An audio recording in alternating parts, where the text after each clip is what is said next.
Isang mapagpalang araw sa inyo, Lisenyo, mga kaibigan ng puso, at maligayang pagbabalik sa ating pinakamamahal na channel.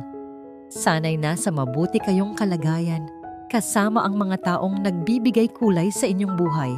Sabi nila, ang nakaraan ay isang aklat na dapat ay isinara na. Ngunit paano kung ang isang kabanata na pilit mo nang tinapos ay bigla na lang bumukas muli? Paano kung ang mukhang sinubukan mong kalimutan sa loob ng maraming taon ay bigla na lang haharap sa'yo, dala ang tanong na babasag sa mundong binuo mo para sa iyong sarili? 6 na taon. Sa loob ng 6 na taon, naging kanlungan ni Hiraya Alcantara ang bawat pagsikat ng araw. Ito ang hudyat ng bagong pag-asa, isang panibagong pagkakataon para itaguyod ang 5 biyaya na ibinigay sa kanya ng langit, ang kanyang mga quintuplets. Talaami, gising na mga anak, malambing niyang bulong, habang hinahawi ang buhok na tumatakip sa mukha ng dalawa sa kanyang mga anghel. Liway, Sinag, Laya, kayo rin, bangon na. Isang munting bahay sa bayan ng Sansinag ang naging saksi sa kanilang simpleng buhay. Maliit man ito, punong-puno naman ng tawanan, ng maliliit na yapak na naghahabulan, at ng pagmamahal na walang kapantay. Sa isang sulok, nakasalansan ang mga drawing ng 5 magkakaparehong mukha. Sa isa naman, ang mga maliliit na sapatos na maayos na nakahanay. Ito ang kaharian ni Hiraya. Ito ang kanyang lahat. Bawat umaga, habang naghahanda siya ng almusal, pinagmamasdan niya ang kanyang mga anak. Si Tala, ang panganay, kahit ilang minuto lang ang pagitan, na laging seryoso. Sa Ami, na palangiti at mahilig kumanta. Si Liway, na tahimik ngunit mapagmahal. Si Sinag, na ang mga matay laging may kislap ng kuryosidad. At si Laya ang bunso, na malambing at laging nakakapit sa kanyang palda. Sila ang kanyang lakas. Sila ang dahilan kung bakit kinaya niyang bumangon mula sa abo ng isang nasirang pangarap 6 na taon na ang nakalipas. Ang sakit ng kahapon ay napalitan ng 5 dahilan para mabuhay at maging matatag. Matapos ihatid ang mga anak sa maliit na daycare center ng baryo, dumiretso na si Hiraya sa Hacienda Diwa, isang malawak na organic farm na kilala sa buong probinsya.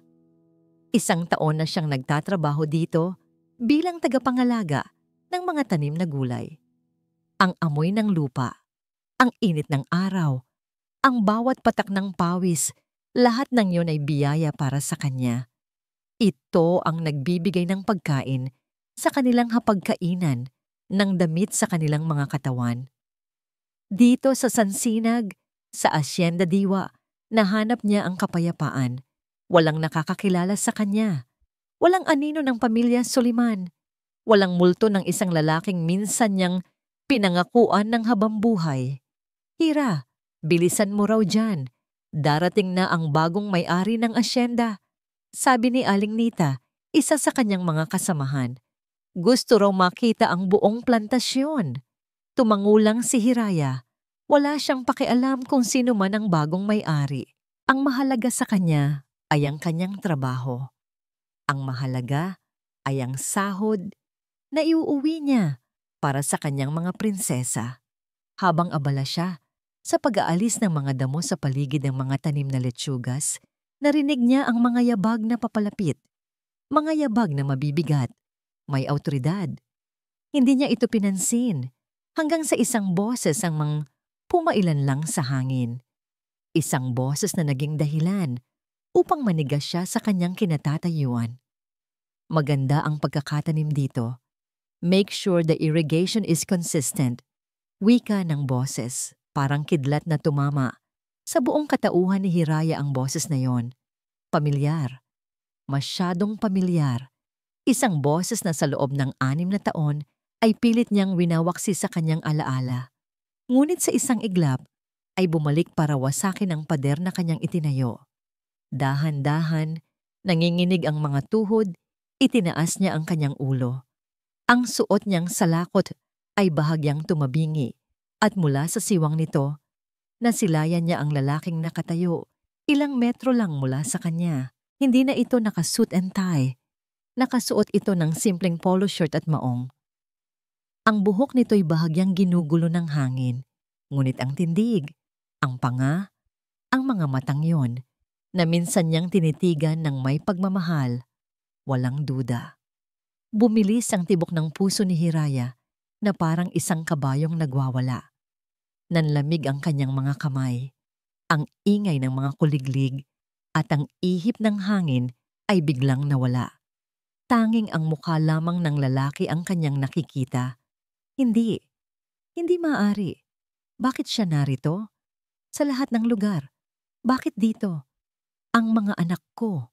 Diyos ko, ang mga anak ko. Ito ang tanging tumatakbo sa kanyang isipan. Ang takot na nadama niya ay higit pa sa takot na naramdaman niya noong iabot nito sa kanya ang mga papeles ng diborsyo. Ito ay takot ng isang ina na handang pumatay at mamatay para sa kanyang mga anak. Yumuko siyang muli. Itinago ang kanyang mukha sa ilalim ng salakot at nagdasal na sana'y hindi siya mapansin, na sana'y isa lang itong masamang panaginip. Ngunit ang mga yabag ay lalong lumapit at huminto. Mismong sa tapat niya, naramdaman niya ang titig nito, isang titig na tumutusok hanggang sa kaibuturan ng kanyang kaluluwa. Isang katahimikan ang namagitan sa kanila, isang katahimikang mas maingay pa sa sigawan. Pagkatapos ng tila isang kawalang hanggan, nagsalita ito. Ang boses nito'y puno ng pag-aalinlangan, ng gulat, at ng isang emosyong hindi niya mawari. Hiraya, ikaw nga ba talaga yan? Ang pangalan niya, sa bibig nito, ay parang isang sumpang bumuhay sa lahat ng sakit. 6 na taon. 6 na taon niyang hindi narinig ang pagbigkas nito sa kanyang pangalan. Ang huling beses ay sa isang malamig na opisina, kasabay ng pag-abot nito sa isang folder na naglalaman ng katapusan ng kanilang pagsasama. Nabitawan niya ang hawak na pandukal. Tumama ito sa lupa nang may kalansing na tila gumising sa kanyang natutulirong diwa. Kailangan niyang umalis. Kailangan niyang tumakbo. Kailangan niyang protektahan ang kanyang mga anak. Sa isang iglap, ang Hiraya na matatag ay naglaho. Ang natira ay ang babaeng takot na takot, isang inang handang gawin ang lahat para itago ang kanyang pinakamamahal na yaman. Paumanhin po, sir. Halos pabulong niyang sabi. Hindi nag-aangat ng tingin. Ang boses niya'y nanginginig. Nagkakamali lang po siguro kayo ng tao. Iyon lang ang kaya niyang sabihin. Isang pagsisinungaling, isang pader na mabilis niyang itinayo sa pagitan nila.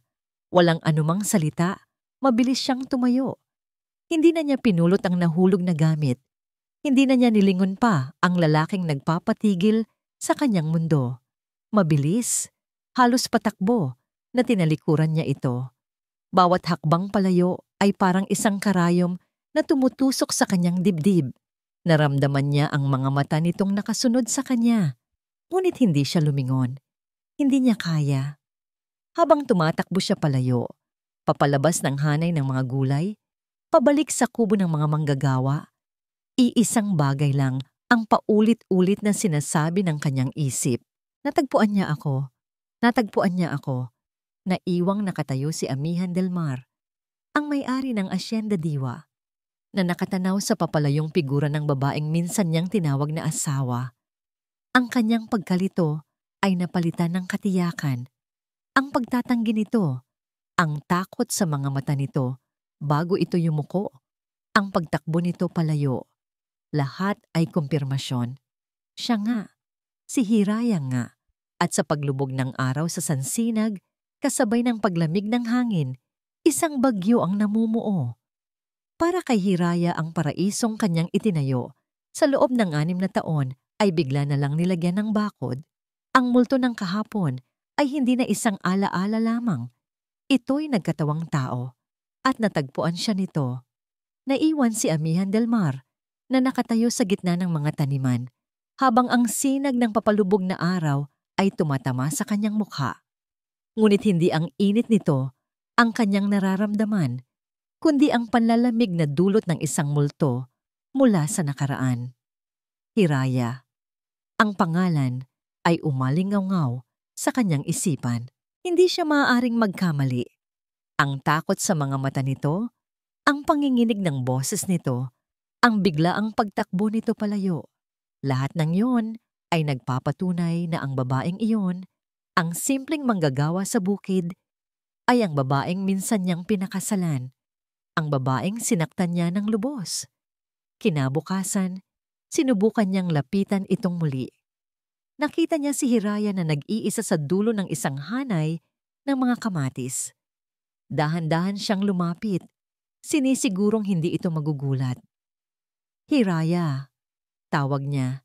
Sinisikap na maging kalmado ang kanyang boses. Agad itong napalingon, at ang gulat sa mukha nito ay mabilis na napalitan ng isang malamig na pormalidad. Yumuko ito ng bahagya. "Sir, magandang umaga po." Ang salitang "sir" ay parang isang sampal, isang malinaw na mensahe na mayroon ng pader sa pagitan nila. "Kumusta ka na?" Tanong niya, ang tanong na 6 na taon niyang gustong itanong. "Ayos lang po, sir. Marami pa po akong kailangang gawin." Mabilis nitong sagot at akmang tatalikod na. "Sandali!" Pigil niya. "Gusto ko lang malaman kung okay ka lang talaga." Tumigil ito, ngunit hindi siya hinarap. "Okay lang po ako. Masaya. Payapa. Kaya kung maaari po, sir, hayaan niyo na lang po ako sa trabaho ko." Pagkatapos noon, muli itong lumayo. Iniwan siyang muli na may higit pang mga tanong kaysa sa mga sagot. Bumalik si Amihan sa opisina ng asyenda. Isang maliit na bahay na gawa sa kahoy, malayo sa salaminin at bakal ng gusali ng Soliman Corporation sa Makati. Dito, ang amoy ng kape at lupa ang bumabati sa kanya, hindi ang amoy ng pera at kapangyarihan. Ito ang buhay na pinili niya. Isang buhay na malayo sa kanyang ama, kay Don Ricardo Soliman. Naalala niya ang huling pag-uusap nila, ang mga salitang binitiwan ng kanyang ama na tumatak sa kanyang pagkatao. "Isa kang pagkabigo, Amihan. Ang kapatid mo, si Mateo, nabigyan ako ng apo. Isang tagapagmana, samantalang ikaw, ni hindi mo magawang panatilihin ang asawa mo." Ang mga salitang yon ang nagtulak sa kanya na talikuran ang lahat. Ang kayamanan, ang posisyon, ang pangalan. Dahil sa loob-loob niya, alam niyang tama ang kanyang ama. Nabigo siya. Nabigo siya bilang anak. At higit sa lahat, nabigo siya bilang asawa ni Hiraya. Ang pag-abot niya ng divorce papers noon ay hindi dahil sa kagustuhan niya, kundi dahil sa karuwagan. Isang pagsuko sa bigat ng pressure mula sa kanyang pamilya. At ngayon, heto si Hiraya, nasa lupain niya, nagtatrabaho para sa kanya. Ang tadhana ay tila pinaglalaruan sila. Hapon na nang magpasya siyang umuwi. Habang naglalakad patungo sa kanyang sasakyan, natanaw niya mula sa di kalayuan ng gate ng daycare center ng baryo. At doon, nakita niya si Hiraya, nag-aabang. At pagkatapos, isang eksena ang unti-unting nabuo sa harap ng kanyang mga mata. Isang eksenang nagpatigil sa kanyang paghinga. Mula sa gate, lumabas ang isang munting anghel na may 2 tirintas. At isa pa, at isa pa, at isa pa, at isa pa. 5 magkakaparehong mukha. 5 pares ng maliliit na paa na sabay-sabay na tumakbo patungo kay Hiraya. "Mama! Mama!" Sabay-sabay nilang sigaw. Napahawak si Amihan sa pinto ng kanyang sasakyan para suportahan ang sarili. Ang puso niya'y nagsimulang tumibok ng sobrang bilis. 5 magkakaparehong bata. Quintuplets. Pinanood niya habang isa-isang niyayakap at hinahalikan ni Hiraya ang mga ito. Ang pagod sa mukha nito ay napalitan ng purong pagmamahal. At habang tinititigan niya ang mga bata, isang malamig na kuryente ang gumapang sa kanyang buong katawan. Ang hugis ng mga mata, ang kurba ng mga labi. Mayroong isang bagay sa kanila na pamilyar. Isang kalkulasyon ang mabilis na nabuo sa kanyang isipan. 6 na taon. 6 na taon silang hiwalay. Kung ang mga batang ito ay nakatago sa likod ng isang puno, pinagmasdan niya sila. Isa sa mga bata na tinawag ni Hiraya na Sinag ay umupo sa lupa at nagsimulang mag-drawing sa alikabok gamit ang isang patpat. Habang tutok na tutok ito sa kanyang ginagawa, bahagya nitong itinagilid ang kanyang ulo sa kanan. Isang simpleng kilos, isang simpleng gawi. Ngunit para kay Amihan, iyon ay parang isang kulog na yumanig sa kanyang buong mundo. Ang pagtagilid ng ulong iyon ang gawin niya kapag siya'y seryoso. Iyon ang laging sinasabi sa kanya ng kanyang ina noong bata pa siya. Isang maliit na detalye na walang sino man ang makakapansin maliban sa kanya. Ang hangin ay tila nawala sa kanyang mga baga.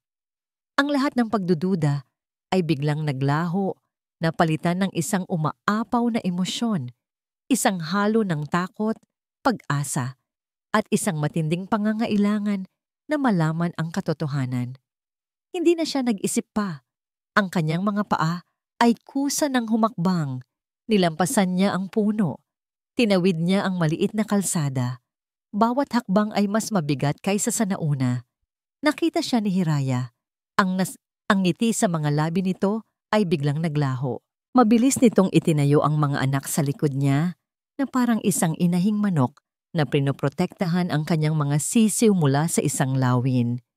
Ngunit hindi sa kanya nakatingin si Amihan. Ang kanyang mga mata ay nakatuon sa 5 pares ng mga matang nakatingin sa kanya nang may pagtataka. 5 bituin na biglang nagliwanag sa madilim niyang kalangitan. Huminto siya sa harap nila. Ang kanyang boses ay nanginginig nang magsalita siya. Ang mga salita'y nagmula sa kaibuturan ng kanyang kaluluwa. Hiraya, ang mga batang ito, ilang taon na sila? Ang tanong ni Amihan ay tumagos sa kalamnan ni Hiraya. Isang malamig na bakal na tumusok sa kanyang matagal ng itinagong lihim. Ang mga salitang yon ay parang echo sa kanyang isipan, paulit-ulit na bumubulong ng babala. Ang mga bata, ang mga anak niya, hindi ito maaring mangyari.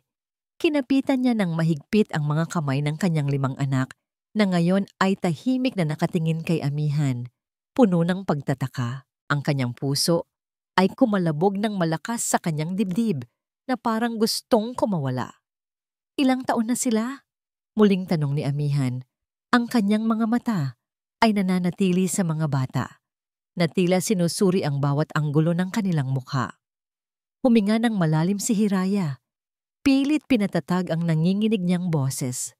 Sir, halos 6 na po sila, at wala po kayong kinalaman sa kanila. Ang bawat salita ay parang isang patalim na bumabaon sa kanyang lalamunan, ngunit kailangan niyang gawin ito para sa kanyang mga anak. Tumingin si Amihan sa kanya. Ang kislap ng pag-asa sa kanyang mga mata ay unti-unting napalitan ng sakit. Ngunit hindi siya sumuko. Halos 6? Hiraya, kailan ka ba nagkaroon ng mga anak? Pagkatapos nating maghiwalay, sir, marami nang nangyari. Mabilis niyang sagot, hindi nililingon ang mga tingin nito. Ang mga kamay niya'y pawisan. Ang ama nila, pumanaw na. Isang kasinungalingan. Isang malaking kasinungalingan. Ngunit anong magagawa niya? Ang katotohanan ay magiging mas masakit, mas magulo, mas mapanganib. Pumanaw. Amihan scoffed. Isang tunog ng pagdududa ang lumabas sa kanyang bibig. Hiraya, alam kong may kakaiba. Ang isa sa mga bata, si Sinag, may gawi siya na, tigilan niyo na yan, Amihan. Sigaw ni Hiraya, at sa wakas ay tiningnan siya. Ang kanyang mga mata ay puno ng galit at pagkabigo. Wala na tayong ugnayan. Wala na kayong karapatan na questionin ang buhay ko o ng mga anak ko. Ang bawat salitang lumabas sa kanyang bibig ay puno ng hinanakit. Hinanakit sa lalaking pinili ang kayamanan at posisyon kaysa sa kanilang pagmamahalan. Hinanakit sa lalaking nagdulot ng labis na sakit sa kanya. Karapatan? Hiraya, hindi mo ba nakikita? Tanong ni Amihan. Ang kanyang tinig ay tumaas ng bahagya, puno ng pagkabigla. Hindi mo ba naiisip na may kinalaman ako sa kanila? Ang alam ko lang, Amihan. Sagot ni Hiraya. Ang kanyang tinig ay malamig at puno ng kirot. Ay pinili mo ang pangalan ng Soliman. Pinili mo ang legacy ng iyong ama. Iniwan mo kami. Iniwan mo ako para sa kumpanya mo. Kaya huwag kang magkunwari na may pakialam ka ngayon. Ang mga salitang yon ay tumama kay Amihan na parang libong suntok. Nakita niya ang sakit sa mga mata ni Hiraya at alam niyang may katotohanan sa bawat sinabi nito. Ang mukha niya ay namutla. Ang pagkabigla at pag-asa na kanina'y sumisibol ay napalitan ng isang mapait na realization. Hindi ito naging madali para sa kanya. Ang paghiwalay na yon ay sumira rin sa kanya. Ngunit ngayon, sa harap ng kanyang mga posibleng anak, ang kanyang mga aksyon noon ay tila mas lalong nagpapabigat sa kanyang konsensya. Hiraya, please, let me explain. Pakiusap ni Amihan, ngunit huli na. Wala nang dapat ipaliwanag, Amihan. Mabilis na putol ni Hiraya. Huwag na huwag ka nang lalapit sa akin o sa mga anak ko. Hayaan mo kaming mamuhay ng payapa. Yun lang ang hiling ko. Binitawan niya ang mga anak at hinila sila palayo. Mabilis siyang umalis, hindi na muling lumingon. Ang bawat hakbang ay may kasamang matinding pagnanais na makalayo, na protektahan ang kanyang mga bituin mula sa anino ng kanyang kahapon. Nang makauwi, niyakap niya ng mahigpit ang kanyang 5 anghel. Ang mga ito'y nagtataka sa kanyang biglaang pagiging emosyonal. Mama, bakit ka po umiiyak? Tanong ni Tala, habang pinupunasan ng luha sa pisngi ng kanyang ina. Wala, anak. Masaya lang si Mama. Nakasama kayo. Pilit niyang ngiti kahit ang kanyang puso ay dinudurog ng takot. Habang naghahanda sila para sa hapunan, nagpasya si Hiraya. Hindi niya kayang manatili rito. Hindi niya kayang ipagsapalaran ang kapayapaan ng kanyang mga anak.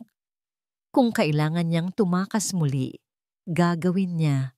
Nang makatulog ang mga bata, sinimulan niyang ilabas ang mga lumang maleta. Ang ilan ay halos kalawangin na.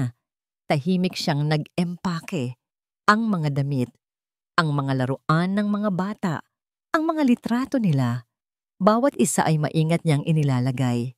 Ang bawat ingay sa labas ng bahay ay nagpapatalon sa kanyang puso. Ang bawat anino na dumadaan sa bintana ay nagpapahinto sa kanyang paghinga. Hindi niya alam kung paano siya makakatakas o kung saan siya pupunta. Ngunit alam niya na kailangan niyang umalis. Nagpatuloy siya sa pag-eempake hanggang sa malalim na ang gabi. Ang mga ilaw sa labas ay matagal nang nakapatay. Tanging ang maliwanag na buwan ang nagbibigay liwanag sa loob ng kanyang maliit na bahay. Nang matapos na siya, tinitigan niya ang mga maletang nakasalansan, ang lahat ng kanyang pag-aari, ang lahat ng kanyang pangarap. Ngayon, kailangan niya itong isakripisyo muli. Bigla, may kumatok sa pintuan. Napatigil si Hiraya. Huminto ang paghinga niya. Ang kanyang puso'y halos lumabas sa kanyang dibdib. Hindi niya inaasahan. Wala siyang inaasahan. Dahan-dahan, lumapit siya sa pinto. Sumilip siya sa maliit na siwang ng kurtina. At doon, nakatayo si Amihan.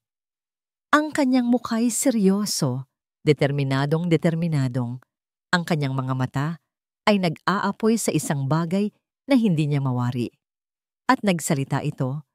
Ang kanyang boses ay malinaw, malakas, at hindi na nagtatago ng anumang pag-aalinlangan. Kailangan nating mag-usap, Hiraya, at sa pagkakataong ito, gusto ko ang katotohanan. Amihan Del Mar ay hindi humakbang, Hindi niya tinalikuran ang pintong pinagsarhan sa kanya ni Hiraya. Ang kanyang mga kamao ay nakakuyom, ang kanyang puso ay kumalabog ng malakas sa galit at pagkabigo, ngunit hindi para kay Hiraya, kundi sa kanyang sarili, sa pagkalalaki niyang pumili ng ibang bagay kaysa sa kanila noon. Nagkaroon sila ng 5 anak, 5 babae. Quintuplets.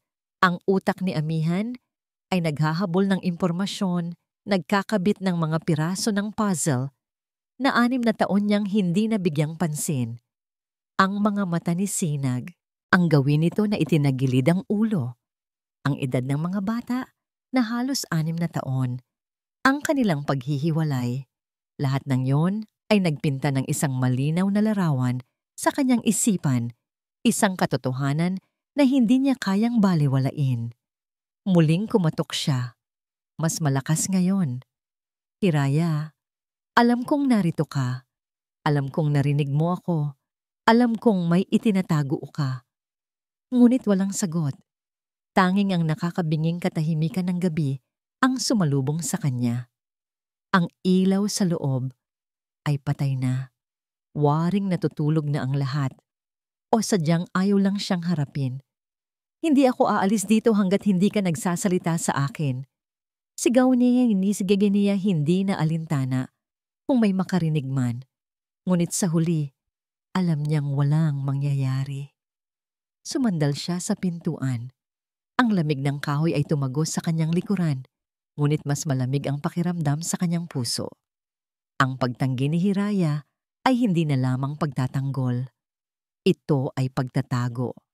At alam niyang mayroon itong malalim na dahilan.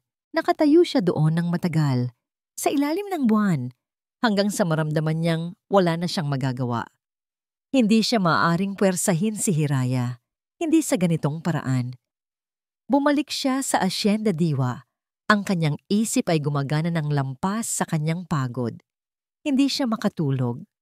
Ang mga mukha ng 5 bata ay paulit-ulit na sumasagi sa kanyang alaala. Lalo na ang mukha ni Sinag na may malambing na ngiti at ang pamilyar na gawi. Kailangan kong malaman ang katotohanan. Kinuha niya ang kanyang telepono. 3:00 na ng madaling araw, ngunit alam niyang kailangan niyang gawin ito. Hinanap niya ang pangalan ni Dr.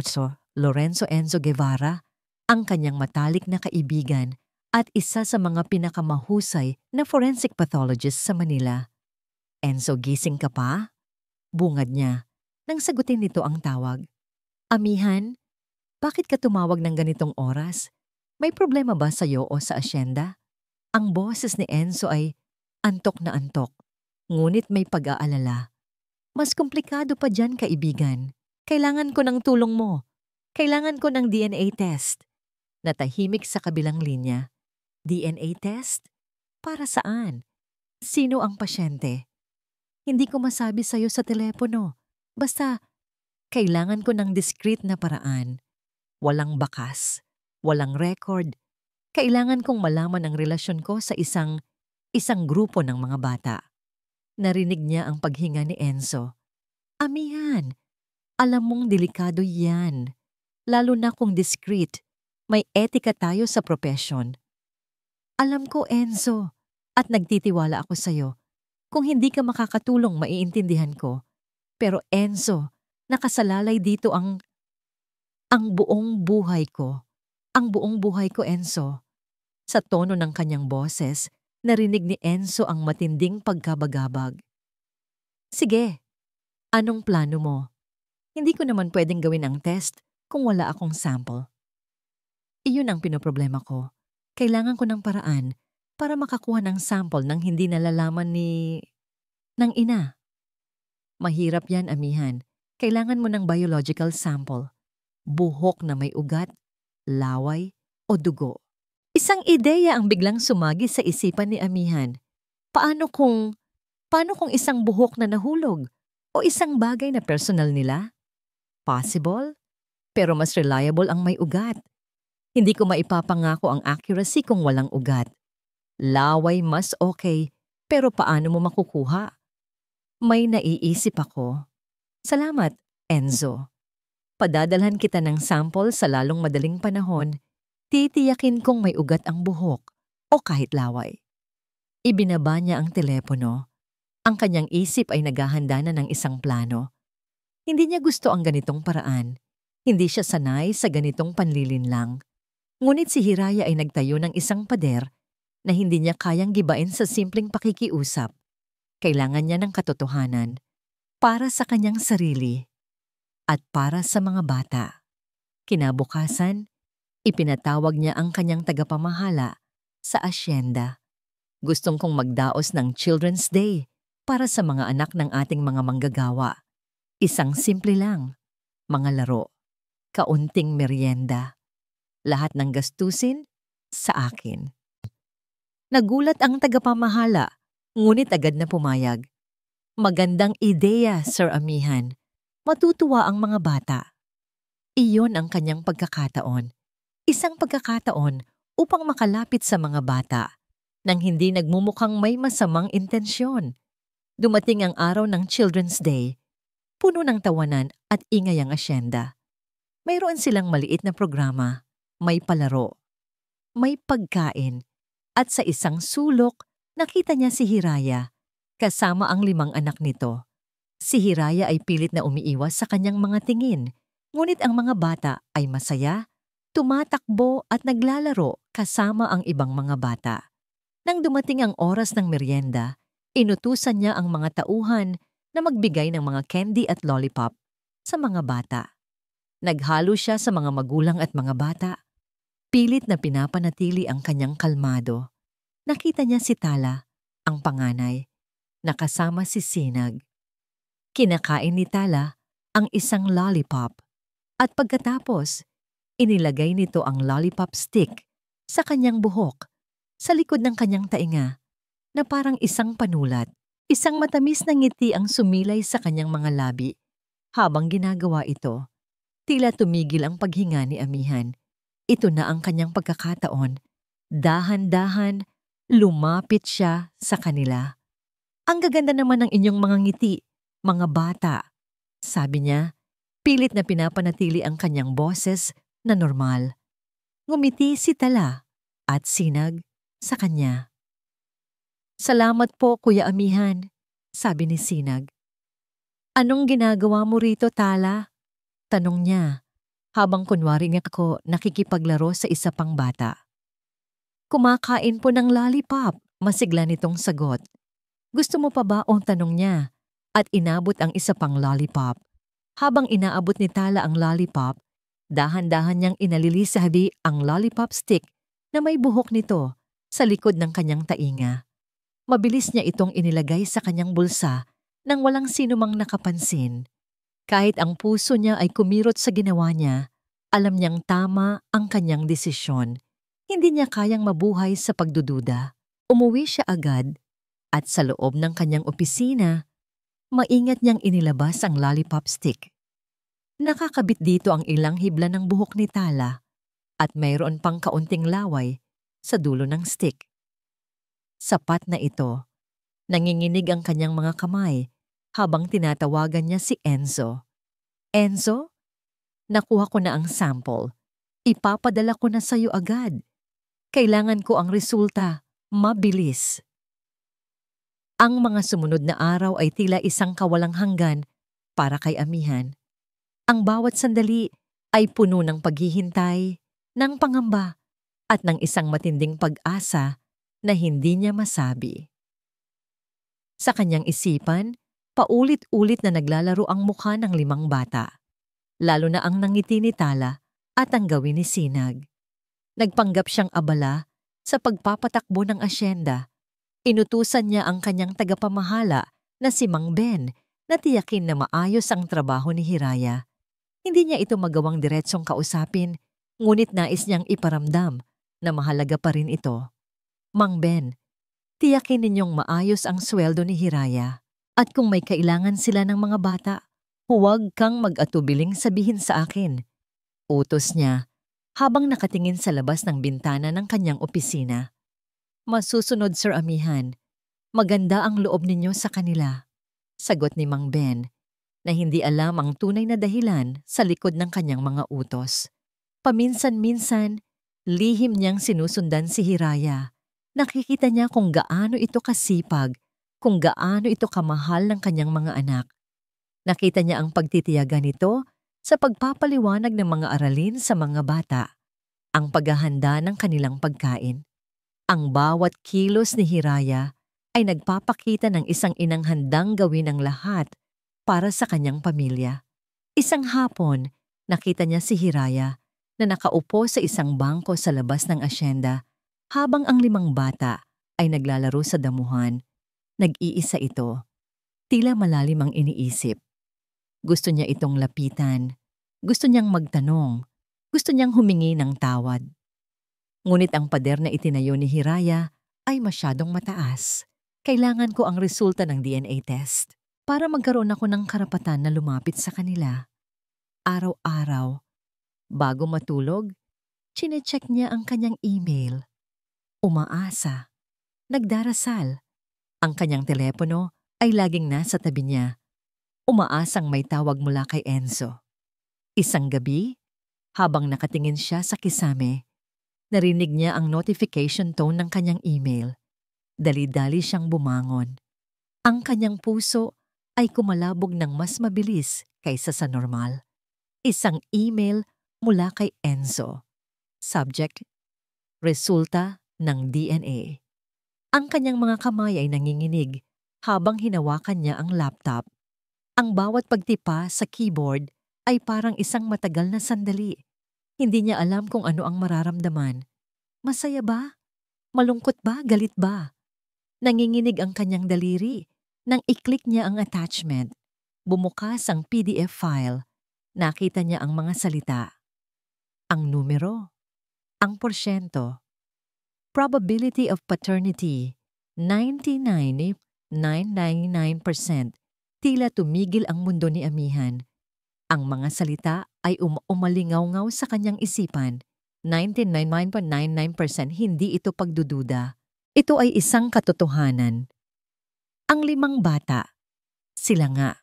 Sila ang kanyang mga anak. Ang kanyang mga dugo. Ang kanyang mga laman. Isang mainit na luha ang biglang dumaloy sa kanyang pisngi. At isa pa. At isa pa. Hindi ito luha ng kalungkutan, kundi luha ng kaluwagan, ng pag-asa, ng pagmamahal na biglang umapaw sa kanyang puso.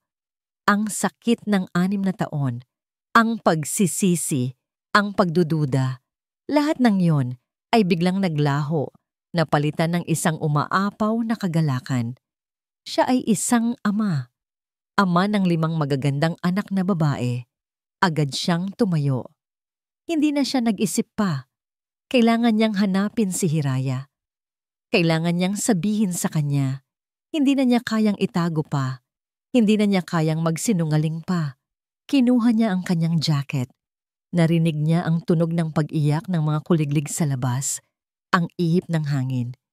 Ngunit ang lahat ng yon ay parang background noise lang. Ang tanging naririnig niya ay ang tibok ng kanyang sariling puso na ngayon ay puno ng pag-asa. Lumabas siya ng kanyang opisina. Dali-dali siyang tumakbo patungo sa sasakyan. Ipinaharurot niya ito papunta sa direksyon ng bahay ni Hiraya. Ang mga ilaw sa bahay ni Hiraya ay nakabukas pa.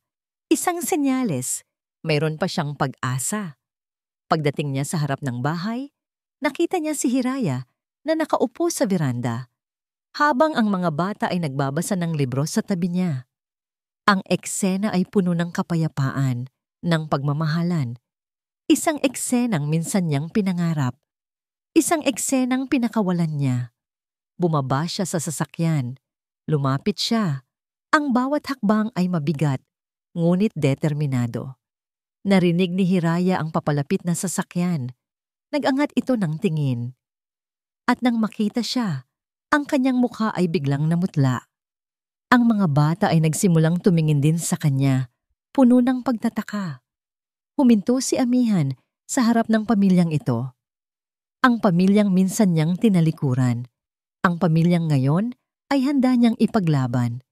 Hinawakan niya ng mahigpit ang kanyang telepono. Binuksan niya ang PDF file at inabot niya ito sa harap ni Hiraya. Ang kanyang kamay ay nanginginig. Ang kanyang boses ay nag-iba. Ito ay puno ng emosyon, ng pag-asa, ng isang bagong natagpuang katotohanan.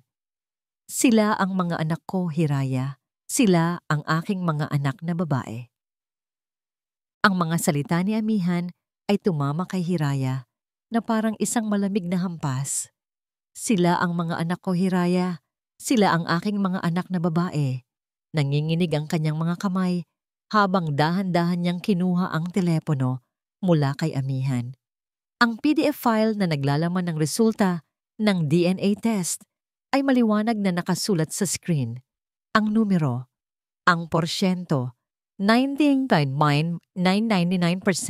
Bumagsak ang telepono sa kanyang kamay at tumunog ng mahina sa sahig. Ang kanyang mga mata ay nanlabo. Hindi niya ito kayang tanggihan. Hindi na. Ang pader na pinilit niyang itinayo sa loob ng 6 na taon ay gumuho sa isang iglap. Bumagsak siya sa silyang kinauupuan niya kanina. Ang kanyang mukha ay nababalutan ng luha. Ang pagtatago, ang pagtakbo. Ang lahat ng pagsisikap niya na maprotektahan ang kanyang mga anak ay tila walang silbi. Ang katotohanan ay may sariling paraan para lumabas. Mama? Tanong ni Tala. Ang boses ay puno ng pag-aalala. Bakit ka po umiiyak? Yumuko si Hiraya. Ang kanyang mga bisig ay nakayakap sa kanyang sarili. Ang sakit, ang pagdududa, ang pangamba. Lahat ng yun ay bumalik. Mas matindi kaysa dati. Paano ito nangyari? Paano niya nalaman? Habang si Hiraya ay naghihinagpis, dahan-dahan namang lumuhod si Amihan sa harap ng 5 bata. Ang kanyang mga mata ay nanlabo rin, hindi sa lungkot, kundi sa isang matinding emosyon na hindi niya napaghandaan. Hello mga prinsesa ko. Bulong niya, ang kanyang boses ay nanginginig. Inabot niya ang kanyang kamay, ngunit nag-aatubili. Ako ang papa ninyo. Nagkatinginan ang 5 bata. Si Tala, ang mas seryoso, ay lumapit ng bahagya kay Hiraya na parang sinasabi na kailangan niyang protektahan ang kanyang ina. Ngunit si Sinag, ang kuryoso, ay dahan-dahang lumapit kay Amihan. Papa? Tanong ni Sinag. Ang kanyang mga mata ay nagtatanong.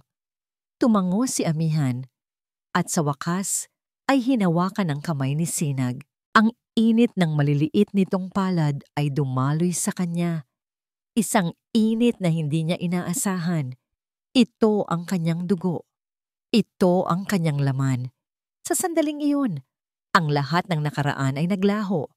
Ang pressure mula kay Don Ricardo, ang pagkalito, ang pagsisisi, ang natira lang ay ang matinding pagmamahal na biglang umapaw sa kanyang puso. Niyakap niya si Sinag at pagkatapos ay ang ibang mga bata. Ang 5 anghel na hindi niya alam na nag-e-exist. Ang 5 biyaya na inakala niyang hindi niya kailanman magkakaroon. Pinanood ni Hiraya ang eksena. Ang kanyang mga luha ay patuloy na umaagos. Ang kanyang puso ay nahati. Ang galit sa nakaraan ay humalo sa takot sa hinaharap. Ngunit sa ilalim ng lahat ng iyon, mayroon ding isang maliit na bahagi ng kanyang puso na nakaramdam ng kagaan. Sa wakas, may ama na ang kanyang mga anak. Ngunit ang sandaling iyon ng magkahalong emosyon ay biglang naputol. Mula sa di kalayuan, isang itim na Mercedes-Benz ang biglang pumasok sa bakuran. Ang tahimik na gabi ay nagulantang ng tunog ng makina. Tumigil ang sasakyan sa harap mismo ng bahay ni Hiraya. Tumingin si Amihan sa sasakyan at ang kanyang mukha ay agad na nagbago. Ang kagalakan ay napalitan ng isang malamig na ekspresyon. Bumitaw siya sa mga bata. Si Papa. Bulong niya. Ang kanyang mga kamao ay nakakuyom. Si Hiraya, na nakakita rin sa sasakyan, ay agad na tumayo. Ang kanyang mga mata ay nanlaki sa takot. Alam niya kung sino ang sakay ng sasakyang yon. Ang anino mula sa nakaraan. Ang ugat ng lahat ng kanilang problema. Ang pintuan ng sasakyan ay bumukas at mula rito, bumaba si Don Ricardo Soliman. Nakasuot ito ng isang mamahaling suit. Ang kanyang tindig ay mayabang at makapangyarihan. Ang kanyang mga mata ay matalim at naghahatid ng isang pakiramdam ng awtoridad na hindi matatawaran.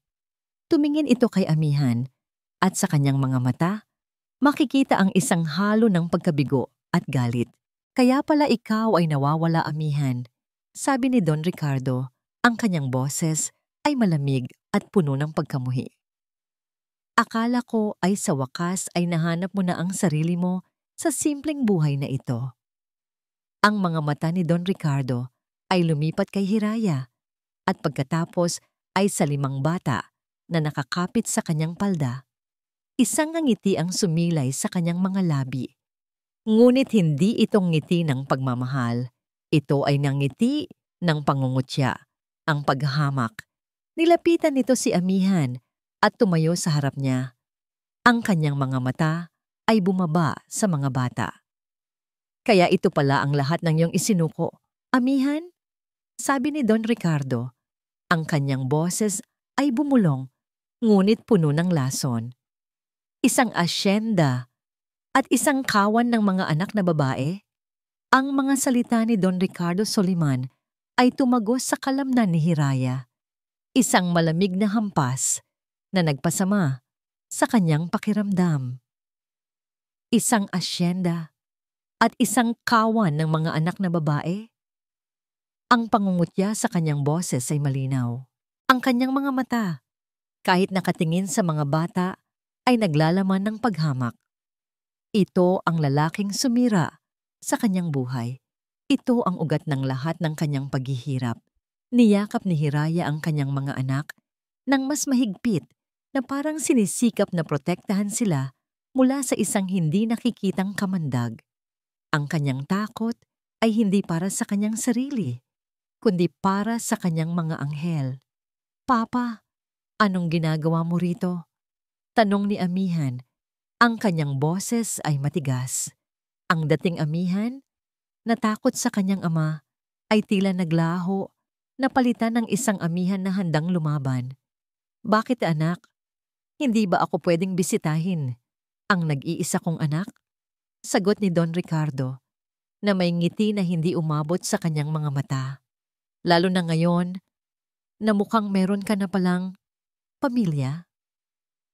Nilapitan ni Don Ricardo ang mga bata. Ang kanyang mga mata ay nanliit habang sinusuri ang bawat isa sa kanila. Magagandang bata, marami, pero lahat babae. Ang huling salita ay binitawan ng may matinding pagkabigo. Para kay Hiraya, parang isang malaking bato ang bumagsak sa kanyang puso. Alam niya kung ano ang ibig sabihin niyon. Ang kanyang mga anak ay hindi sapat dahil hindi sila lalaki. Don Ricardo, matapang na sabi ni Hiraya, "Huwag ninyong hamakin ang mga anak ko." Tumingin sa kanya si Don Ricardo. Ang kanyang mga mata ay parang 2 itim na butas na walang emosyon. Ikaw pala, Hiraya, matapang ka na ngayon. Kung sana ganyan ka noon, hindi sana tayo umabot sa ganito. Ang kanyang mga salita ay parang suntok. Pinili niyang manahimik. Pinili niyang lunukin ang kanyang galit para sa kanyang mga anak. Nagpatuloy si Don Ricardo sa pagpapakita ng kanyang impluensya. Nang sumunod na araw, nagpadala siya ng mga regalo sa bahay ni Hiraya. Mga mamahaling manika, mga set ng laruan, mga damit na galing sa mga sikat na brand. Ang mga bata ay tuwang-tuwa. Ngunit si Hiraya ay nakaramdam lamang ng matinding pangamba. "Tingnan mo, Mama! Ang ganda ng manika ko!" sabi ni Laya habang niyayakap ang isang malaking manika. Pinilit ni Hiraya ng ngumiti. "Oo anak, ang ganda. Pero huwag kayong maging masyadong komportable sa mga ganyan." Alam niya na hindi ito pagmamahal. Ito ay taktika. Isang paraan para makapasok sa buhay nila. Pagkalipas ng ilang araw, kinausap ni Don Ricardo si Amihan ng pribado. Hindi narinig ni Hiraya ang lahat, ngunit nakita niya ang matinding diskusyon sa pagitan ng mag-ama. Amihan, bumalik ka na sa Manila. Narinig niyang sabi ni Don Ricardo. Ang kanyang boses ay matigas. Kailangan ka ng kumpanya, lalo na ngayon na mayroon ka ng responsibilidad. Hindi, Papa, sagot ni Amihan. Ang kanyang boses ay puno ng determinasyon. Ang responsibilidad ko ay narito. Kasama sila. At paano mo sila bibigyan ng magandang kinabukasan dito sa asyenda? Sa isang simpleng buhay? Ang mga batang ito ay may dugong soliman. Karapatan nilang lumaki sa isang mundo na mayaman at makapangyarihan. Ang mga salitang iyon ay tumama kay Hiraya. Ito ang puntong gusto niyang bigyang diin ni Don Ricardo, na sila ay hindi sapat, na ang kanilang simpleng buhay ay hindi karapat-dapat para sa mga anak ni Amihan. Kinausap din siya ni Don Ricardo. Isang hapon, habang nag-iisa si Hiraya sa labas, lumapit ito. Hiraya, sabi ni Don Ricardo. Ang kanyang boses ay malambot ngayon, ngunit may nakatagong banta. Alam kong mahal mo ang mga bata at naiintindihan ko ang iyong pagnanais na protektahan sila. Tinitigan siya ni Hiraya, naghihintay kung saan papunta ang usapan nito. Ngunit, patuloy ni Don Ricardo, ang mga batang ito ay hindi basta-basta. Sila ay may dugong soliman, at bilang isang soliman, meron silang karapatan sa isang buhay na marangya. Isang buhay na hindi mo maibibigay dito sa simpleng pamumuhay mo. Naramdaman ni Hiraya ang panlalamig ng kanyang dugo. Direkta na nitong inaatake ang kanyang kakayahan bilang isang ina. Ako ang kanilang ina, matigas niyang sagot, at alam ko kung ano ang pinakamabuti para sa kanila. Tumawa si Don Ricardo, isang tunog na tila nagpapahiwatig ng paghamak. Alam mo? Kung alam mo, bakit hindi mo sinabi kay Amihan noon na buntis ka? Hindi ka ba nagtitiwala sa kanya? O sadyang ayaw mo lang na may bahagi siya sa buhay ng mga bata? Ang mga salitang iyon ay nagdulot ng matinding sakit kay Hiraya. Ito ay isang tusok sa kanyang pinakamalaking takot, na siya ang may kasalanan sa lahat ng nangyari. Hindi ninyo naiintindihan, bulong niya. Ang naiintindihan ko, Hiraya, sabi ni Don Ricardo, at lumapit pa sa kanya, ay nabalak mong itago ang mga batang ito habang buhay. Ngunit hindi ko papayagan yan. Ang mga anak ni Amihan ay kailangan ng isang marangal na pangalan, isang magandang kinabukasan. At kung hindi mo ito kayang ibigay, may ibang makapagbibigay. Bago pa makasagot si Hiraya, tumalikod na si Don Ricardo at lumayo. Iniwan siya nito na nakatulala. Ang mga salita nito ay umalingaw-ngaw sa kanyang isipan. Ang takot na nadama niya ay bumalik. Ang dating takot sa paghihiwalay ay napalitan ng takot na mawala ang kanyang mga anak. Ang takot na kunin sila sa kanya ng isang makapangyarihang pamilya. Gabi na. Narinig niya ang boses ni Amihan sa telepono sa loob ng kanyang opisina. Habang naglalakad siya sa labas, papalabas ng Asyenda Diwa, narinig niya ang huling bahagi ng usapan ni Amihan. Hindi ko na kailangang bumalik, Papa. Dito ako. Ngunit pagkatapos, narinig niya ang isang tinig na pamilyar, ang tinig ni Don Ricardo sa kabilang linya. At ang sagot ni Amihan ay tila nagpapahiwatig ng isang matinding pagtutol. Sa gitna ng kanyang paglalakad, narinig niya ang huling bahagi ng usapan ni Don Ricardo sa telepono na nakabukas pa. Find everything about her. Every weakness. I will not let that woman ruin my legacy. Ang mga salitang iyon ay parang lason na kumalat sa kanyang katawan. Hindi siya ang gustong sirain, kundi ang kanyang mga anak. At ang mga salitang iyon ay nagpahiwatig ng isang mas madilim na plano kaysa sa kanyang inaakala. Ang mga araw na sumunod sa pagdating ni Don Ricardo ay puno ng tensyon. Si Amihan ay patuloy na nagpapanggap na abala sa asyenda, ngunit ang kanyang isip ay laging nasa Hiraya at sa mga bata. Ang kanyang ama ay tila may sariling plano. Naramdaman niya ang presensya ng kanyang ama sa bawat sulok ng Hacienda Diwa. Hindi man direktang nanghihimasok, ngunit ang kanyang mga tauhan ay nagmamanman. Ang mga matang iyon ay nakatuon sa bawat galaw ni Hiraya at ng mga bata. Isang gabi, habang nag-iisa si Amihan sa kanyang opisina, dumating si Don Ricardo. Ang kanyang mukha ay seryoso at sa kanyang mga mata, makikita ang isang hindi masabing pagnanais na makontrol. Amihan, sabi ni Don Ricardo, ang kanyang boses ay malamig. Kausap ko ang board members. Handa silang ibalik ka sa posisyon mo. Handa silang kalimutan ang iyong pagtalikod. Bumalik ka na sa Manila. Tinitigan ni Amihan ang kanyang ama. Ang lalaking nagpakulong sa kanya sa loob ng isang ginintuang hawla. Ang lalaking naging dahilan ng kanyang paghihiwalay kay Hiraya. Hindi, Papa, sagot ni Amihan. Ang kanyang boses ay matatag. Hindi ako babalik. Ang lugar ko ay narito na. Sa Hacienda Diwa, kasama ang aking pamilya. Isang tawa ang lumabas sa bibig ni Don Ricardo. Isang tawa na puno ng pangungutya. Pamilya? Ang tinutukoy mo ba ay ang babaeng iyon at ang kanyang 5 babaeng anak? Sila ang iyong pamilya? Isang kahihiyan sa pangalan ng Soliman. Huwag mong hamakin ang mga anak ko, Papa. Sigaw ni Amihan. Tumayo siya mula sa kanyang upuan. Ang kanyang mga kamao ay nakakuyom. At lalong huwag mong hamakin si Hiraya. Mas marangal pa ang kanilang pamumuhay kaysa sa inyong lahat. Marangal? Amihan, tignan mo ang sarili mo. Sigaw ni Don Ricardo. At ngayon ay tumayo rin siya. Ang kanyang mukha ay namumula sa galit. Para kang isang pulubi na pinipili ang basura kaysa sa ginto. Ang isang Soliman ay kailangan ng isang tagapagmana, isang lalaki, hindi isang kawan ng mga babae na walang kakayahang magpatuloy ng pangalan. Ang aming mga anak ay may pangalan, Papa. Ang pangalan nila ay Alcantara at ako ang ama nila, Amihan del Mar. Sigaw ni Amihan. Ang kanyang boses ay umalingaw-ngaw sa buong opisina.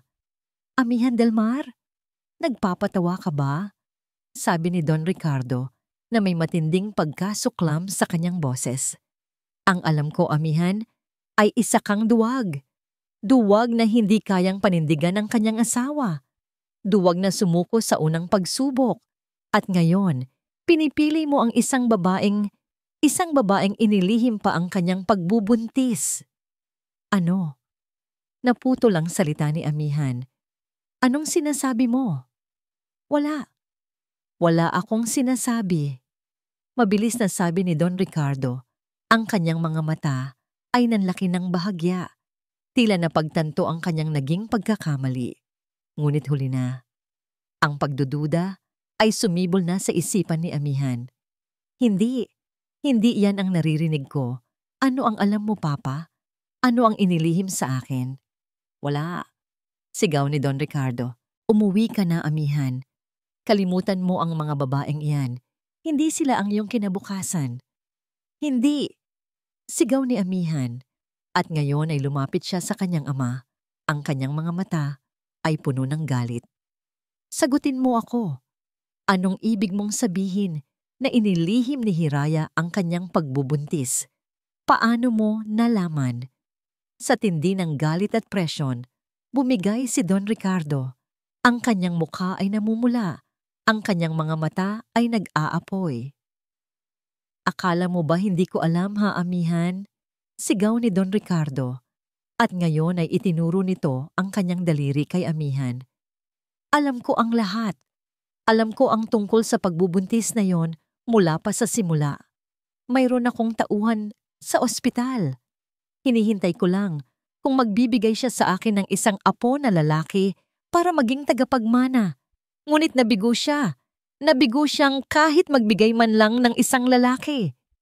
Tila huminto ang pag-ikot ng mundo ni Amihan. Ang bawat salita ay tumama sa kanya na parang isang malaking martilyo. Alam niya, alam ng kanyang ama, simula pa lang. At inilihim ito sa kanya. Ang lahat ng pagsisisi, ang lahat ng sakit, ang lahat ng pagdududa ay biglang naglaho, napalitan ng isang napakalaking galit.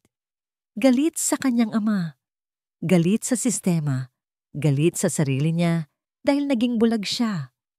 Alam mo, bulong ni amihan, ang kanyang boses ay halos hindi na marinig, ngunit puno ng matinding pagkamuhi.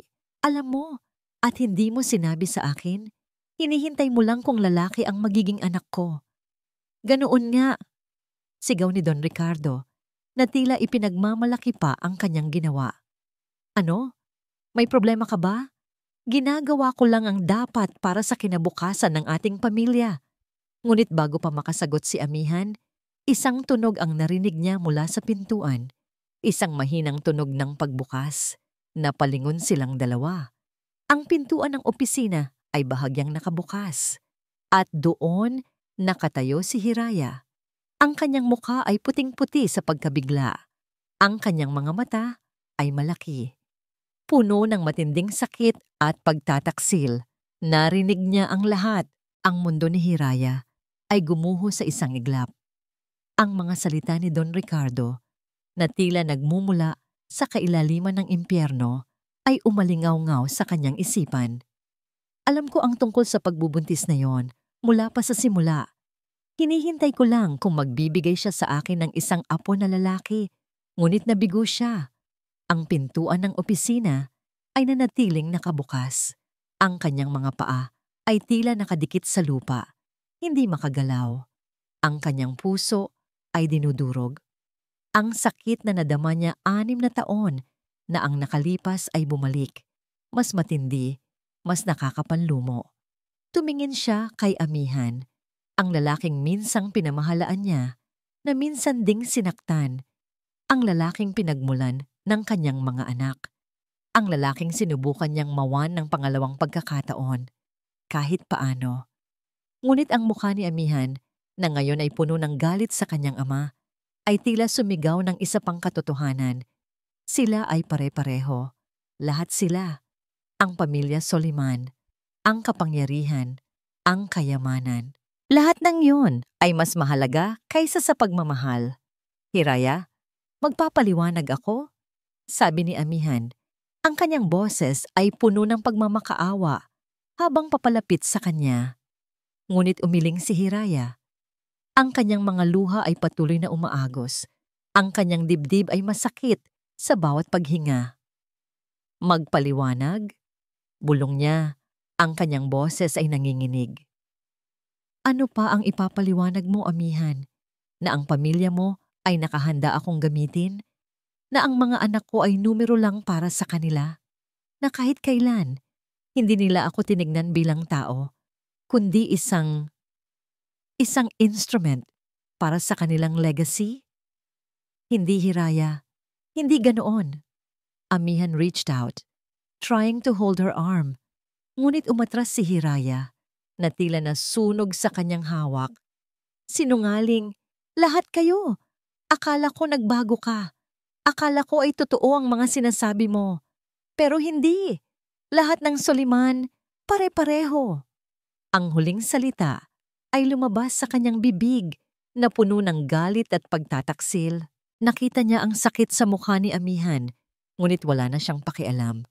Ang kanyang puso ay nabasag na sa 1,000 piraso. Hiraya, hindi ko alam. Hindi ko alam na alam ni Papa. Pakiusap ni amihan, ngunit ang kanyang boses ay tila isang malabong tunog lamang sa pandinig ni Hiraya. Tumingin siya kay Don Ricardo na nakatayo pa rin doon, tila nagtataka sa biglaang paglitaw ni Hiraya. Ang kanyang mukha ay puno ng matinding galit. Don Ricardo, matigas na sabi ni Hiraya, huwag na huwag ninyo nang babanggitin ang pangalan ko, at lalong huwag na huwag ninyong lalapitan ang mga anak ko. Tumalikod siya. Hindi niya na kailangan pang marinig ang anumang paliwanag. Ang katotohanan ay malinaw. Ang pamilyang ito ay hindi kailanman magiging pamilya niya. Hindi sila kailanman magiging ligtas sa kanila. Habang naglalakad siya palayo, narinig niya ang sigawan ni amihan at Don Ricardo. Isang matinding pagtatalo ang sumiklab sa pagitan ng mag-ama. "Wala kang kwenta, amihan," sigaw ni Don Ricardo. "Pinili mo ang babaeng iyan kaysa sa pamilya mo." "Wala kang alam, Papa. Wala kang alam sa pagmamahal," balik ni amihan.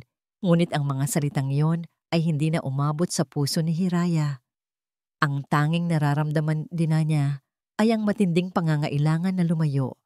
Lumayo ng tuluyan. Pagdating sa kanyang bahay, yakap-yakap niya ang kanyang 5 anak. Ang mga ito'y natutulog na, inosente sa lahat ng kaguluhan na nangyayari sa kanilang mundo.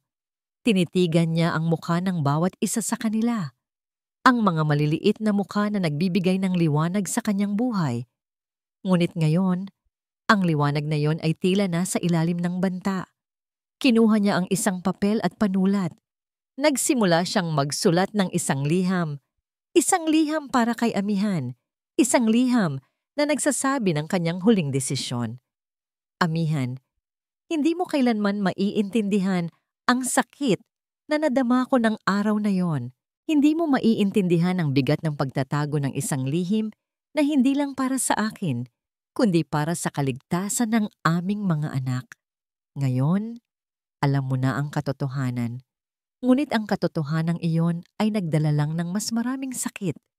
Ang pamilya mo, ang iyong ama, hindi nila kami hahayaan. Hindi kami magiging ligtas sa kanila. Ang tanging paraan para protektahan sila ay ang lumayo. Lumayo ng tuluyan. Kalimutan mo na kami. Kalimutan mo na ang lahat. Hayaan mo kami. Ito ang tanging paraan para mailigtas sila." Matapos sulatin ang liham, maingat niya itong inilagay sa mesa. Pagkatapos, dahan-dahan niyang inilabas ang mga maleta na inihanda niya kagabi. Isa-isa, binuhat niya ang kanyang mga anak. Ang bawat isa ay maingat niyang inilagay sa likod ng lumang pickup truck na inihanda niya. Ang kanyang puso ay mabigat, ngunit ang kanyang desisyon ay matatag. Hindi niya kailangang magpaalam. Hindi niya kailangang magpaliwanag. Ang lahat ay tapos na. Sa ilalim ng malalim na gabi, habang ang buwan ay tila nagtatago sa likod ng mga ulap, dahan-dahan niyang pinaandar ang makina ng sasakyan. Walang tunog, walang hiyaw, walang paalam. Ang tanging maririnig ay ang tahimik na pag-iyak ng isang inang pilit na inililigtas ang kanyang mga anak mula sa isang mundong hindi kailanman magiging paraiso para sa kanila.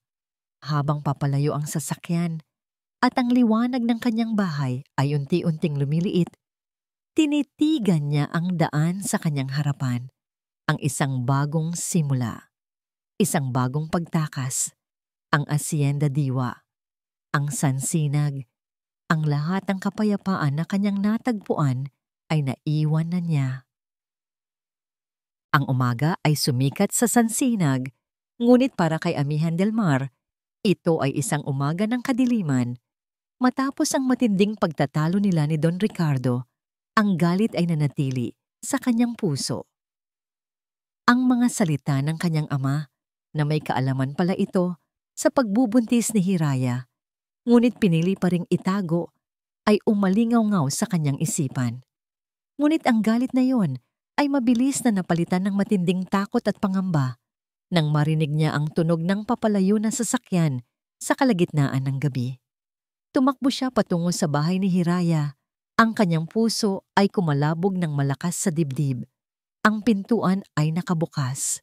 Ang bahay ay walang tao. Tahimik. Ang lahat ng gamit ay nawala. Bumagsak si Amihan sa sahig. Ang kanyang mga kamay ay nanginginig. Ang kanyang mundo, na kanina lang ay tila nagkakaroon ng linaw, ay biglang naglaho. Nawala si Hiraya. Nawala ang kanyang mga anak. Muli. Pagkatapos, nakita niya ang isang papel sa mesa. Ang sulat ni Hiraya. Nanginginig ang kanyang mga kamay habang binabasa niya ang bawat salita. "Hayaan mo kami. Ito ang tanging paraan para mailigtas sila." Ang mga salitang yon ay tumama sa kanya na parang libong karayom.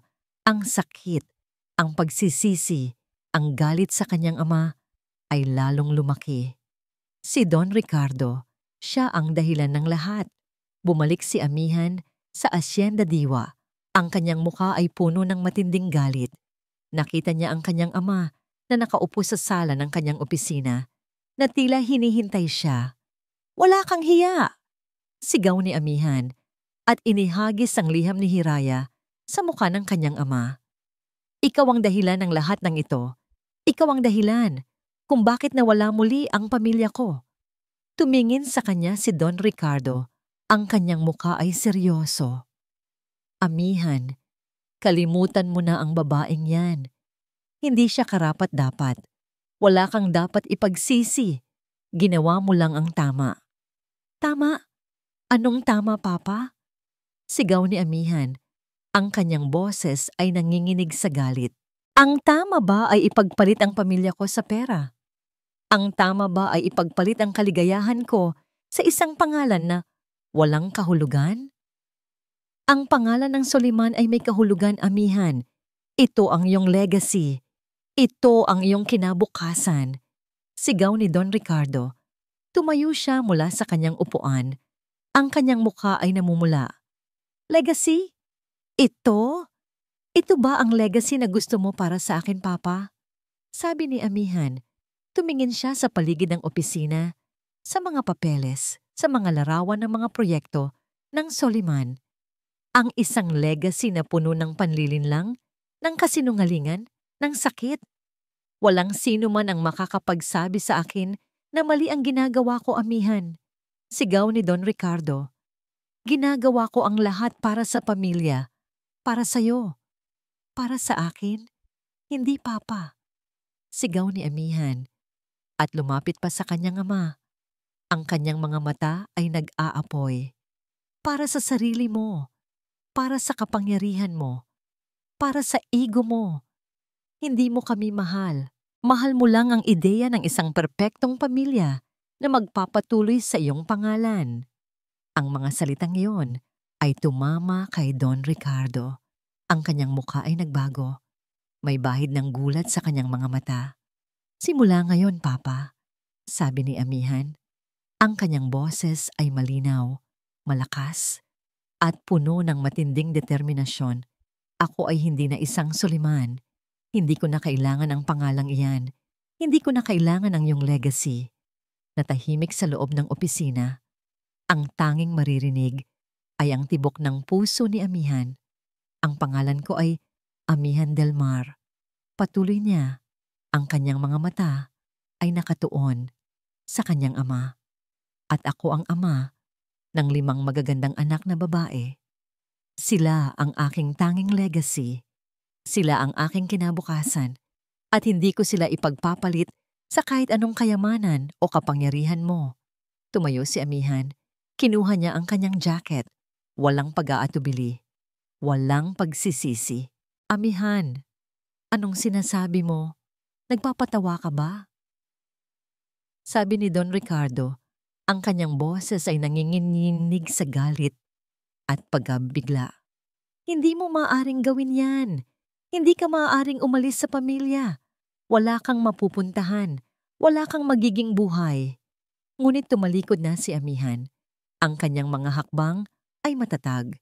Ang kanyang puso ay puno ng isang bagong natagpuang kalayaan.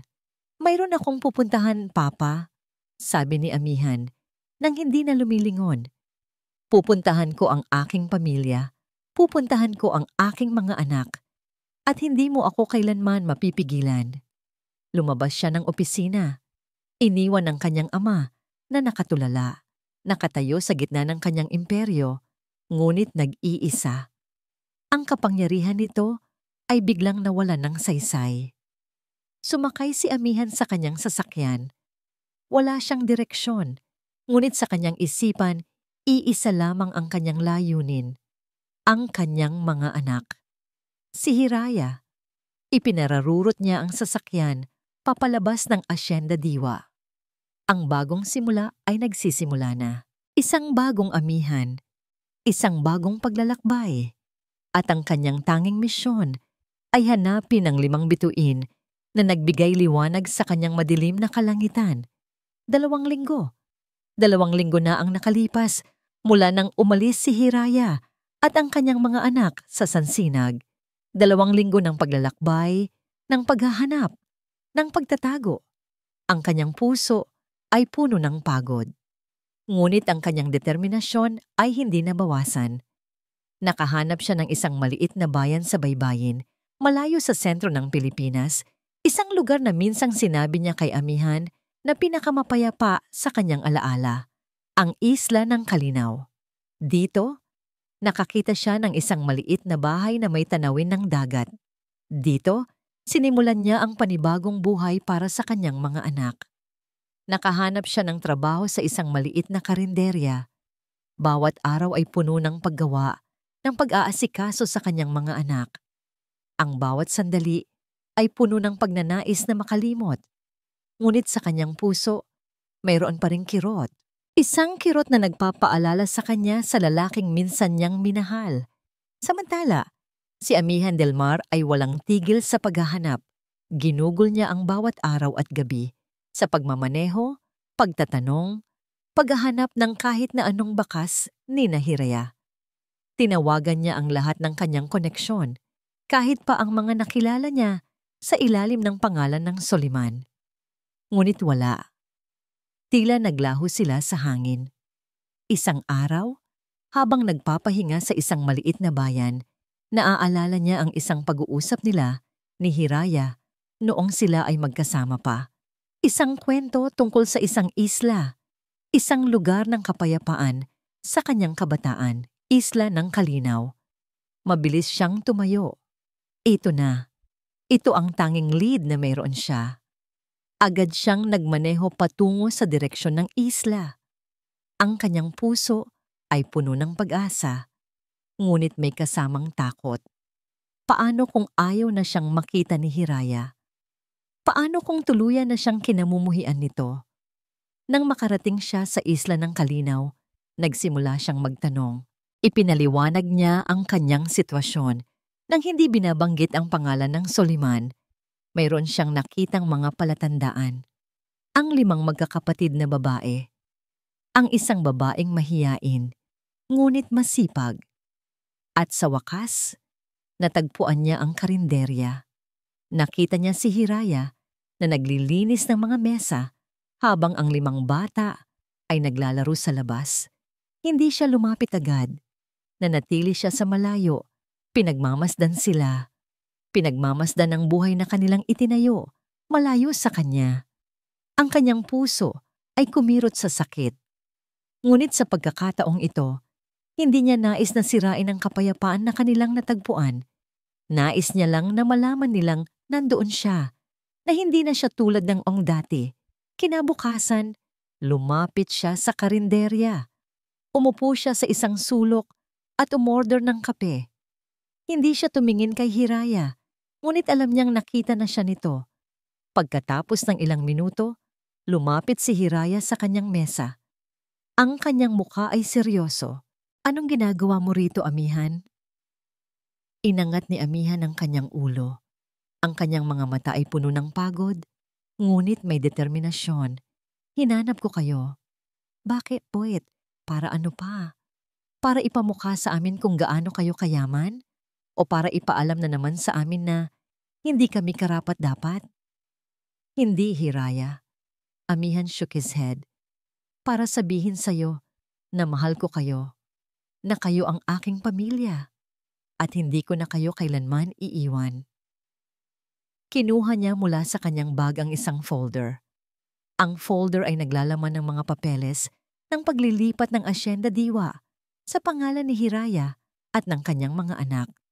Ang lahat ng kanyang ari-arian na nakuha niya mula sa Soliman Corporation ay inilipat na sa kanila. Ang bahay, ang lupa, ang lahat. Ano ito? Tanong ni Hiraya habang kinukuha ang folder. Ang Asyenda Diwa, sagot ni Amihan. Ang lahat ng pinaghirapan ko ay sa inyo na. Hindi ito dahil sa obligasyon, Hiraya. Ito ay dahil sa pagmamahal, dahil kayo ang buhay ko, ang tunay kong kayamanan. Tinitigan ni Hiraya ang mga papeles. Ang kanyang mga mata ay nanlabo muli, ngunit sa pagkakataong ito, hindi sa galit, kundi sa pagkabigla at isang bahid ng pag-asa. Lumabas silang dalawa. Naglakad sila sa tabing dagat. Ang mga bata ay naglalaro sa buhangin. Walang kamalay-malay sa bigat ng usapan ng kanilang mga magulang. Amihan, sabi ni Hiraya, maraming sakit ang idinulot mo at ang pagtatago mo ng impormasyon ng iyong ama. Mas masakit iyon. Alam ko, Hiraya, bulong ni Amihan. At wala akong araw na hindi ako nagsisi sa lahat ng yon. Ngunit ngayon, wala na ako sa ilalim ng anino ng aking ama. Pinili ko kayo. Pinili ko ang pagmamahal. Pinili ko ang kapayapaan na kasama kayo. Tumingin si Hiraya sa dagat. Ang hangin ay humahaplos sa kanyang mukha. Naramdaman niya ang sinseridad sa mga salita ni Amihan. Ang kanyang puso, na matagal nang matigas, ay dahan-dahang lumambot. Naalala niya ang kanyang mga anak. Ang kanilang kailangan ay isang buong pamilya. Isang ama.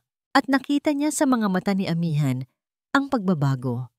Ang tunay na pagbabago. Hindi ko alam kung kaya ko pang magtiwala. Bulong niya. Hinawakan ni Amihan ang kanyang kamay. Hindi ko kailangan na magtiwala ka agad. Kailangan ko lang na bigyan mo ako ng pagkakataon. Isang pagkakataon para patunayan na karapat-dapat ako. Isang pagkakataon para maging ama sa ating mga anak. At maging asawa mo muli kung papayagan mo ako. Tinitigan niya ang mga mata ni Amihan. Ang sakit ay nandoon pa rin, ngunit mayroon na ring bagong pag-asa. Ang pagpapatawad, ang paghilom. Huminga siya ng malalim. Bakit ngayon pa? Tanong niya. Ngumiti si Amihan, isang nangiting puno ng pighati at pag-asa. Dahil ngayon lang ako naging tunay na Amihan. Ngayon lang ako naging malaya. At ngayon, alam kong kayo ang aking tahanan.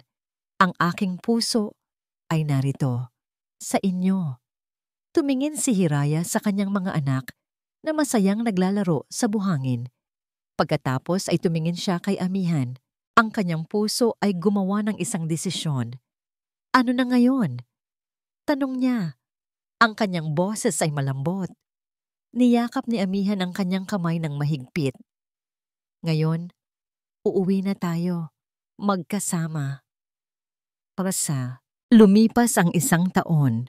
Ang Hacienda Diwa, na minsay naging saksi sa sakit at paghihiwalay, ay naging tahanan na ngayon ng pagmamahalan at kapayapaan.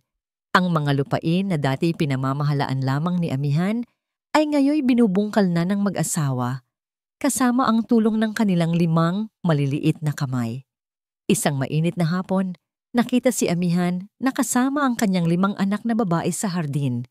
Si Tala, Ami, Liway, Sinag at Laya ay masayang tumutulong sa pagdidilig ng mga halaman. Ipinapaliwanag ni Amihan ang bawat uri ng gulay, ang kahalagahan ng pag-aalaga sa kalikasan, at ang halaga ng paggawa. Papa, tingnan mo ang kamatis ko. Ang laki na! Masiglang sigaw ni Sinag habang ipinapakita ang isang umuusbong na bunga. Lumuhod si Amihan at hinaplos ang ulo ni Sinag. Magaling anak, ibig sabihin, inaalagaan mo ito ng mabuti. Mula sa di kalayuan, nakangiti si Hiraya habang pinagmamasdan ang kanyang pamilya. Ang pagod sa kanyang muka ay napalitan ng isang payapa at matamis na ngiti. Ang kanyang puso, na minsay punong-puno ng galit at takot, ay ngayoy umapaw sa kagalakan. Ang Hacienda Diwa ay lumago ng husto. Ang mga produkto nito ay hindi lamang ibinebenta sa mga pamilihan, kundi ginagawa na rin nilang mga organic na produkto tulad ng mga sabon at langis na pinamamahalaan naman ni Hiraya. Ang kanilang pinagsamang sipag at pagmamahalan ay naging susi sa kanilang tagumpay. Ang 5 nilang anak ay lumaking malalakas, masisigla at puno ng pagmamahal. Si Amihan ay naging isang huwarang ama. Bawat gabi, binabasahan niya sila ng mga kwento. Tinuturuan niya sila ng mga laro. At higit sa lahat, pinapakiramdaman niya ang bawat isa sa kanila.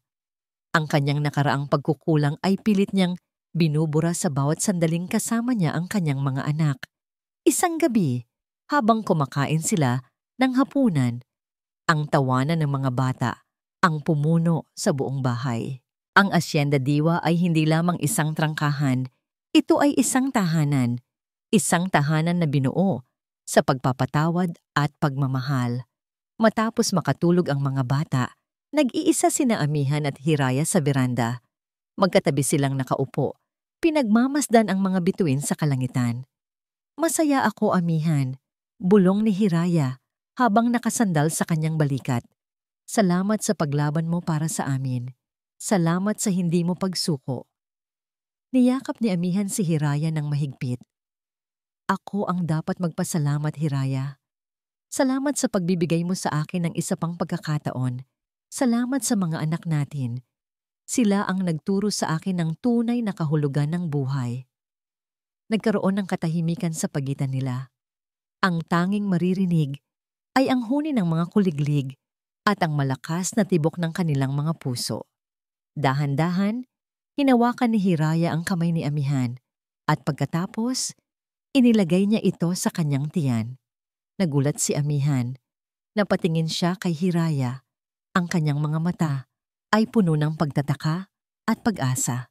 Isang matamis na ngiti ang sumilay sa mga labi ni Hiraya. Amihan, magiging kuya na ang mga anak natin. Tila tumigil ang paghinga ni Amihan. Isang luha ang dumaloy sa kanyang pisngi. Ngunit hindi ito luha ng lungkot, kundi luha ng purong kaligayahan. Isang baby boy, isang simbolo ng bagong simula, isang simbolo ng kanilang pagpapatawad. Niyakap niya ng mahigpit si Hiraya na parang ayaw ng bitawan. Ang kanyang puso ay umapaw sa pagmamahal. Ikaw at ang ating mga anak. Kayo ang aking tunay na kayamanan. Bulong niya, ang kanyang boses ay nanginginig sa kagalakan. Nagpatuloy ang gabi sa ilalim ng kumikinang na mga bituin. Ang kwento ni Hiraya at Amihan ay isang patunay na ang pag-ibig, sa kabila ng lahat ng pagsubok, ay may kapangyarihang maghilom, magpatawad, at magsimulang muli. Ang kanilang pamilya ay hindi binuo sa presyo ng isang pangalan o sa paghahanap ng isang tagapagmana. Ito ay binuo sa pundasyon ng pagmamahal, pagtitiwala, at ang pananampalataya sa isang pangalawang pagkakataon. Habang pinagmamasdan nila ang papalubog na araw sa susunod na hapon, kasama ang kanilang mga anak, isang bagong kabanata ang nagbukas. Ang kanilang hinaharap ay hindi na puno ng takot, kundi puno ng pag-asa.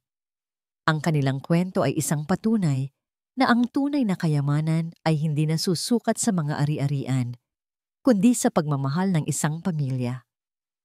Maraming salamat po sa inyong pagsubaybay sa kwento ni Hiraya at Amihan.